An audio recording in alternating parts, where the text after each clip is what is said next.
Good evening and welcome to Face to Face. I'm your host Adam Jasser. History accelerated over the weekend as officials from the new US administration announced they were beginning to negotiate peace with Russia without Ukraine's or Europe's participation.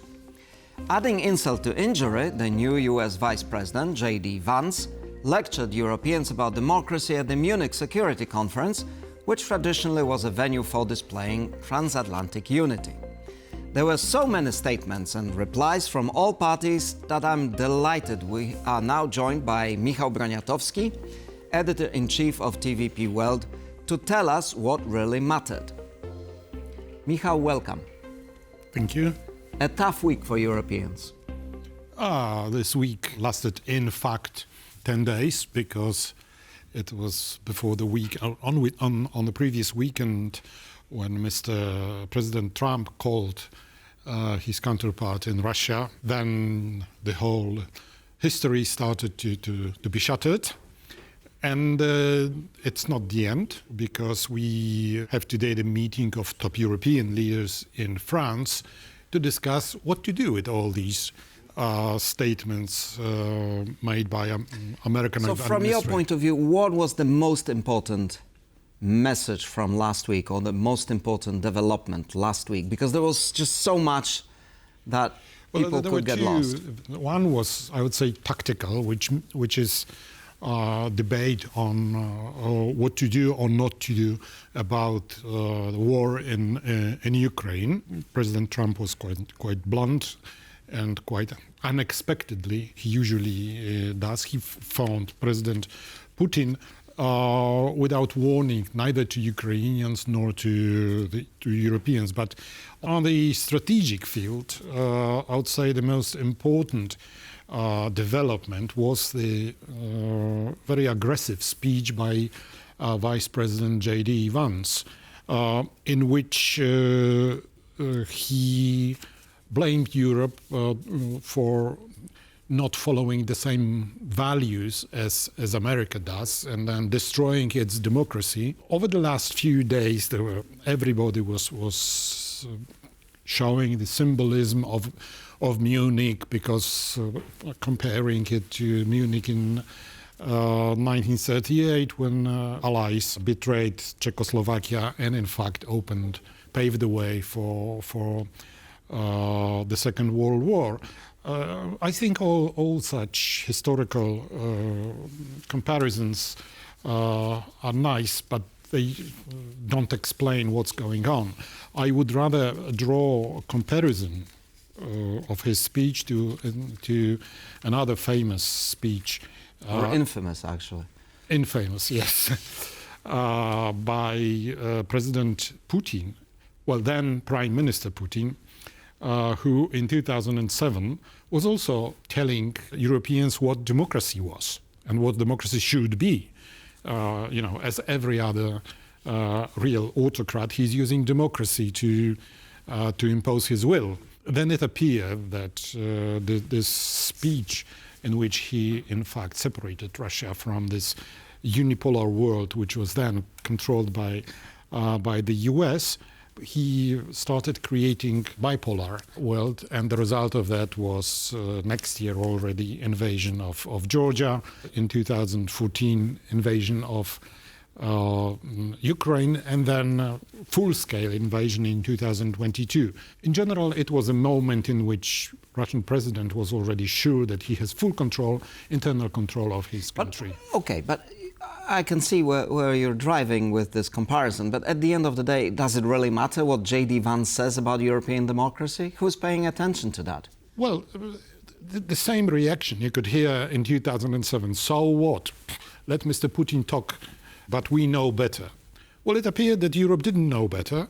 Europe very quickly chose to forget, led by Germany, told Ukraine that NATO is not a place for Ukraine, started closely cooperating with Russia, not seeing all these warning signs from Moscow, from the Kremlin, the result of which was an invasion which started 3 years ago. I understand that, but pardon me for saying this. You know, JD Vance talking about European democracy, of which he obviously knows not very much. He's a historian, by the way. Well, I don't want to get into that territory. But on the other hand, there were lots of announcements by members of the US administration that were defining the scope of Ukraine peace negotiations, the role of Europeans. To me, this is by far more important than JD Vance's pronouncements. I don't agree with you. I don't agree with you. he is his master's voice, which means he says that as a proxy to Mr. Trump. As we could see, well, today we have 4 weeks since his inauguration as the President of the United States, and it appeared that he's in fact implementing whatever he promised, mad or not mad, during his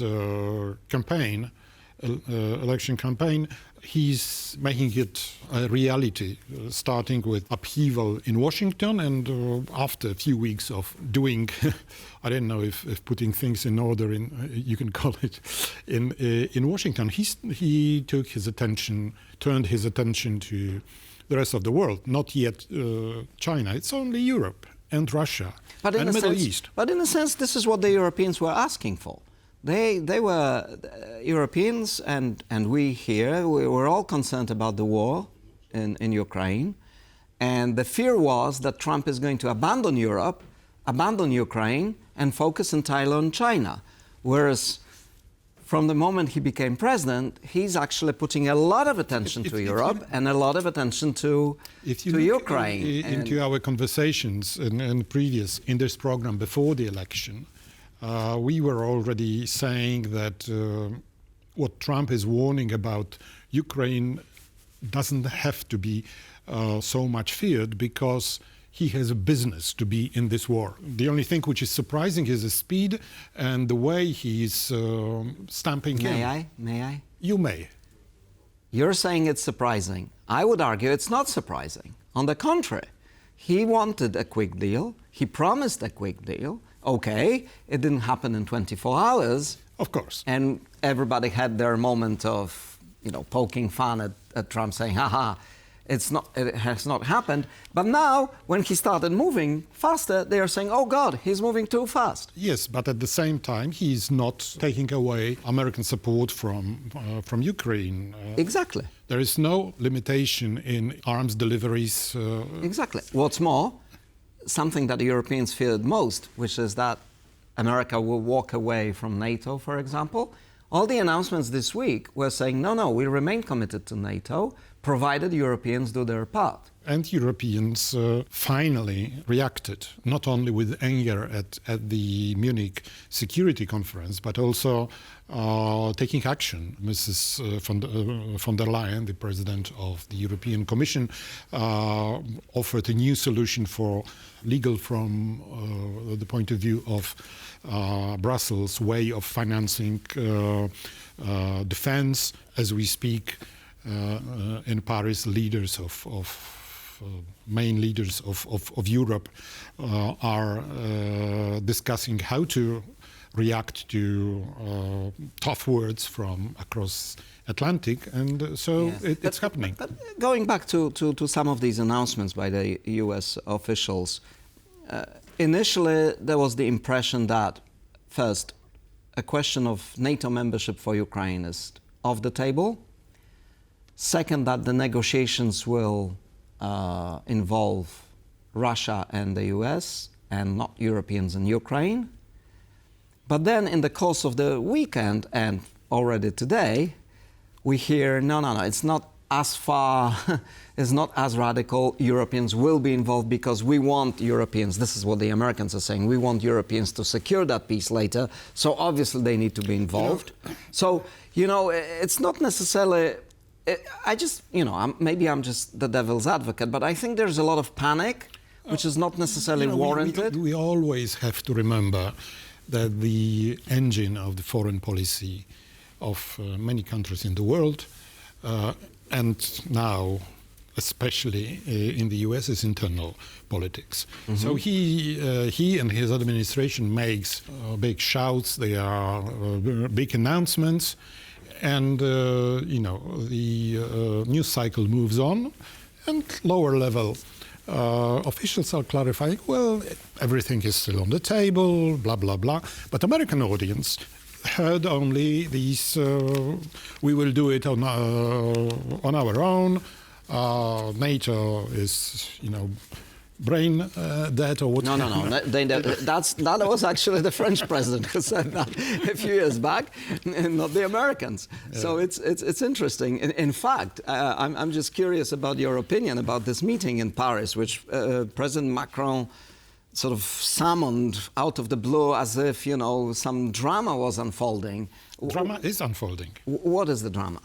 In front of our eyes, the situation around the war in Ukraine, and in fact, the future of the European Union as a union, and also as a union capable of defending itself, not only against Russia, but also against China, against being sidelined between China and Russia. It is being decided this week, because if Europe is not able to say something decisive, saying, gentlemen and ladies, please, we have decided here, the biggest leaders of the biggest countries of Europe, plus leaders of the European Union and Prime Minister of Great Britain. It's very important that it's not only the European Union meeting. If they don't decide on a way how to move forward, mainly with financing of defense spending, if we hear again another blah blah, it will mean that Europe loses its importance. Right, but interestingly, I see I'm put in the role of the devil's advocate consistently in our conversation. You are a devil. So, well, I wouldn't go that far. But, becoming serious again, you mentioned UK's presence in these talks. And in fact, when you talk about the European dimension of defense, it's been problematic from the beginning of the European Union. But there is one organization called NATO that has been the most successful organization of its kind, the most enduring, mankind. Exactly, and most enduring alliance, and it has European members. And these members are simply not doing enough as part of NATO. So instead of, because, I'm just a little worried about Macron's initiative here. That's my personal opinion. At least they're sitting at the table. He's talking about the strategic autonomy, and maybe this is Europe's moment, and the usual words. But there is NATO, and Europeans should simply invest in NATO properly. And that is going to convince the Americans, in my opinion, that NATO is an asset, not a liability.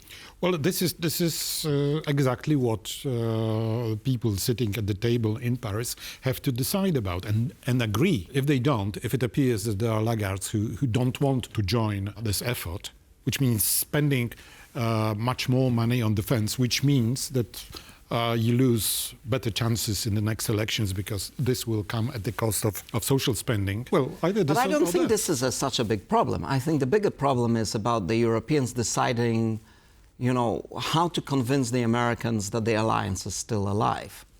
And I think the message from the Americans has been pretty consistent in the previous administration and perhaps more blunt in the current administration, that you just need to put more boots on the ground. You need to send troops to Ukraine to secure peace once it's negotiated, and you need to offer credible force. Some analysts are talking about 3-4 divisions, so we're talking about 40,000 men. So far, it's only the UK, if I'm not mistaken, the Baltics, the Nordics, who are making, that kind of commitment, saying, yes, we are ready to send troops. Well, so, with Poland, we should wait until the presidential elections in May. Then Poland, that we will see what are the actual options. So, are you saying Poland's current opposition would would be against sending troops to secure peace in Ukraine? Verbally, for the sake of the elections, unluckily cannot call for the presence of Polish troops in Ukraine because the right-wing nationalists would be running on it in the elections. But on the other hand, as Minister Sikorski, Poland's foreign affairs minister, is saying that Poland is already defending the eastern flank, so we don't need to send soldiers. You know, it's a talk. But it's hard for Poland to demand solidarity from Western allies by, for example, providing troops while saying, you know, we cannot send them. We will see what happens. Okay. But interestingly, Americans last week, the State Department sent to its European partners a questionnaire in which they were asking, what can you do? How many And then tanks, the tick. how many soldiers, how many, yes. Main tanks, battle But tanks. Michał, I'm sorry for interrupting you. This shows that they are serious about peace in Ukraine and securing that peace. Absolutely. It's now up to Europe to say we can do it, we can support you. And you know, the calculation of the White House is Europe sends arms to Ukraine, and then they buy arms to Sure, but from on the us. other side of the ledger, if the Europeans send the troops, provide proper assistance to these troops, that they are really combat ready, the Americans will provide the other part, which is intelligence, nuclear deterrent, and all the rest. They just don't want to be in the driving seat anymore. You know, driving seat in today's situation when you don't need driver in a car, it's not that important. What is important is what sits inside this artificial intelligence control of the machine. Not quite sure how this relates to the peace deal in Ukraine, but let me move on. So what do you think about, going back to JD Vance and what he said, you know, why do you think it's so important and what consequences could this have? You know, we have the German election in a week's time, so it's going to be over in a week. The problem of Europe not fulfilling the expectation of the US about democracy? I'm talking about his support for AfD, because this is obviously what he was doing there. And, you know, AfD is polling at about 20%. Yes, it's probably the second party, but it's nowhere near levels that would allow it to govern. And he's called for the CDU, the Christian Democrats, to go into an alliance with AfD. We know that this is very unlikely to happen. So at the end of the day... If you look at that from the point of view of the change of the way Americans are going to perform their foreign policy, is, you know, after years of relations based on dialogue, on economic cooperation, mutual respect of all these values about which Mr. Vance was talking. Now we see America, which decided that it is force which is getting in to rule the relations, which is very dangerous. But maybe Europe was on the other side of the spectrum, neglecting hard power for too long. And at the end of the day, you know, people will still be voting in Europe in elections, selecting their choices for governance, not really driven by American influence. Everything is interconnected. You know, the growth of far right in America is, you know, followed by the growth of far right parties and support for them in Europe. And it's, I think it's intertwined. And if America stops being this stalwart of democracy, as it used to be over the last decades, with several disruptions. Fluctuations, yes. If we lose such a partner in defending democracy as we understand it in Europe, as we learned also from American democracy, I think that very soon we will see... But it's still the same sort of conversation where we think that whatever the Americans do and say, Europe needs to follow. You know, the European democracy is built on... What I'm trying to say is that Europeans seem to be to have a bit of a split mind on this, because on the one hand they are saying, you know, we Europeans, we know our values, we have them, we've been old democracies, we've been, you know, a rule of law is older than America in Europe, and we should follow our own path. And then the next day they're saying, oh, if the United States goes a little bit to the far right, that inevitably spells trouble for Europe as well. Well, again, I'm looking for the transmission mechanism. Transmission mechanism is that they are using the language of populism, which is against elites, supporting mediocrity, so on and so forth. Even if they are on the other side of the pond, they are the biggest democracy in the world. And if this democracy falters, yes, of course, it will come here. Michał, thank you very much. That's all we have for you in this episode of Face to Face. Please join us again on Friday. And in the meantime, please stay tuned to TVP World for more news and commentary.